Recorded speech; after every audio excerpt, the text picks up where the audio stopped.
چاشت کی نماز جو ہے اگرچہ فرض نہیں ہے، نفل ہے، لیکن اس کی حفاظت کرنی چاہیے. رسول اللہ صلی اللہ علیہ وسلم نے فرمایا چاشت کی نماز کی حفاظت وہی کرتا ہے جو اواب ہو، اور یہی اوابین کی نماز ہے. صلاۃ الاوابین بھی اس کو کہا جاتا ہے. اواب کون ہوتا ہے؟ جو بہت زیادہ اللہ سبحانہ وتعالیٰ کی طرف رجوع کرنے والا ہو، بار بار اللہ کی طرف پلٹنے والا ہو. اب ایک اواب وہ ہے صبح اٹھا تہجد کی نماز پڑھی، پھر فجر کی نماز پڑھی، پھر تھوڑی دیر گزری پھر وہ چاشت کی نماز کے لیے آ گیا، پھر تھوڑی دیر بعد ظہر کی نماز کے لیے آ گیا. تو ظہر جو مڈ ڈے ہے اس وقت تک وہ کتنی نمازیں پڑھ چکا ہے. اس کے پڑھنے کا فائدہ بھی بہت ہے. اس کے پڑھنے سے تمام دن اللہ کی کفایت ملتی ہے، اللہ کافی ہو جاتا ہے. رسول اللہ صلی اللہ علیہ وسلم نے فرمایا تمہارا رب فرماتا ہے اے ابن آدم، کیا تم اس بات سے عاجز آ گئے ہو کہ تم دن کے ابتدائی حصے میں 4 رکعتیں پڑھو اور میں ان کے بدلے میں تمہارے دن کے آخر تک تمہاری کفایت کروں، تمہیں کافی ہو جاؤں، تمہارے سارے معاملات آسان ہو جائیں. یعنی جو شخص یہ 4 رکعتیں ادا کر لیتا ہے اس کے معاملات اللہ کے ذمے ہو جاتے ہیں. یوں لگتا ہے جیسے آپ نے سارا اپنا بوجھ اتار کے رکھ دیا، آف لوڈ ہو گئے. اب ہے کوئی ٹیک کیئر کرنے والا، وہ کر دے گا، ساری چیزیں ٹھیک ہو جائیں گی. اور یہ جو ایک فیلنگ ہوتی ہے نا، یہ جو ایک کیفیت ہوتی ہے، یہ جو ایک احساس ہوتا ہے، سب کچھ ٹھیک ہو جائے گا، یہ پازیٹیوٹی جو ہے اس وقت تک انسان کے اندر آ نہیں سکتی جب تک انسان اللہ پر بھروسہ نہ کرے.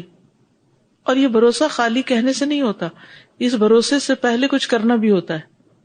عقل و توکل، آپ کچھ کرو اور پھر اپنے امور اللہ کے سپرد کر دو. پھر یاد رکھیے یہ ابن آدم کے جوڑوں کا صدقہ ہے.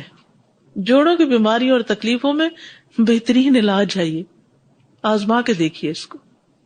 نبی صلی اللہ علیہ وسلم نے فرمایا صبح ہوتی ہے تو ابن آدم کے جوڑ جوڑ پر صدقہ لازم ہو چکا ہوتا ہے، لازم ہو چکا.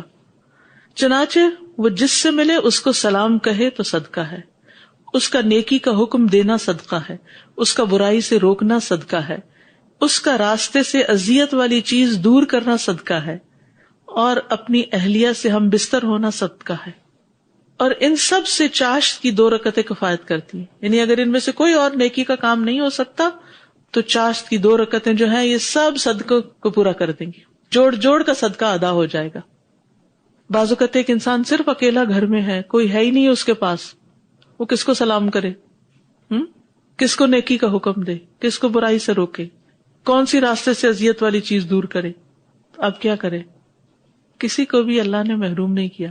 2 رکعتیں چاشت کی نماز، تو اپنے بدن کا روز صدقہ. ہمارے ہاں عموماً کیا رواج ہے؟ صدقے کا بکرا، جان کا صدقہ کیا ہے؟ بکرا. تو یہاں جان کا صدقہ کیا ہے؟ جان ہے، ذرا جان لگاؤ، 2 رکعت پڑھ لو.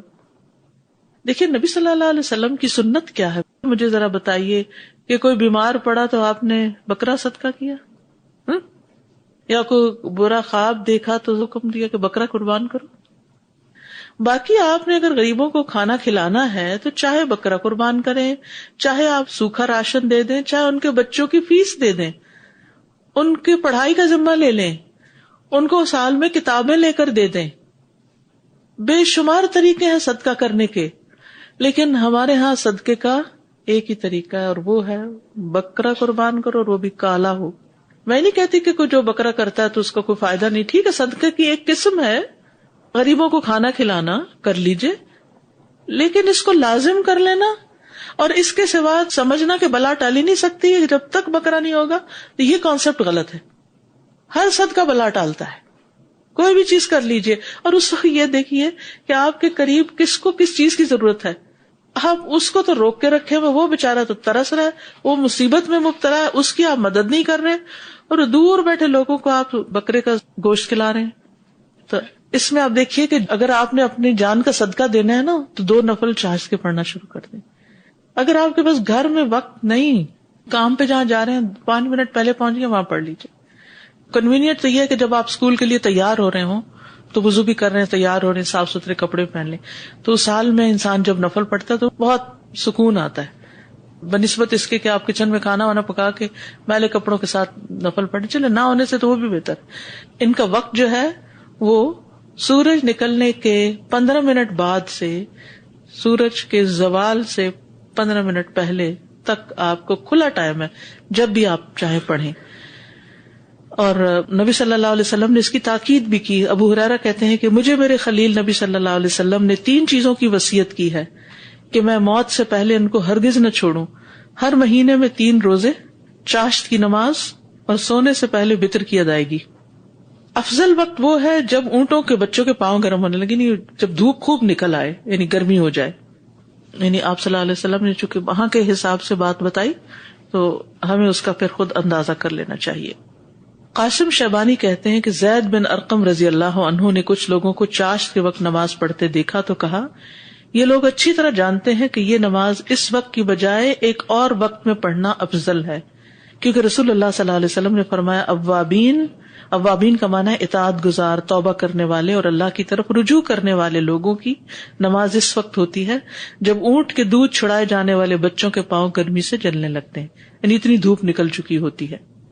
ابن باز کہتے ہیں اس کا وقت سورج کا ایک نیزے کے بقدر بلند ہو جانے سے لے کر اور زوال سے پہلے سورج کے رک جانے تک ہے، اور بہتر یہ ہے کہ تپش کی شدت کے بعد اس نماز کو شروع کیا جائے، اور یہی صلاۃ الاوابین ہے.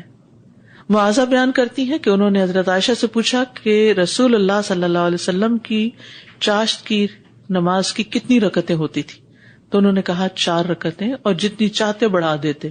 ام ہانی کے گھر آپ نے 8 پڑھی، 2 سے صدقہ ادا ہو جاتا ہے، 4 سے دن کی کفایت ہو جاتی ہے. اور اگر زیادہ بڑھانا چاہیں، آپ کے پاس کبھی وقت زیادہ بھی ہوتا ہے اور کبھی نہیں بھی ہوتا، تو کم از کم 2 تو پڑھیں، لیکن زیادہ آپ جتنی چاہیں پڑھ لیں.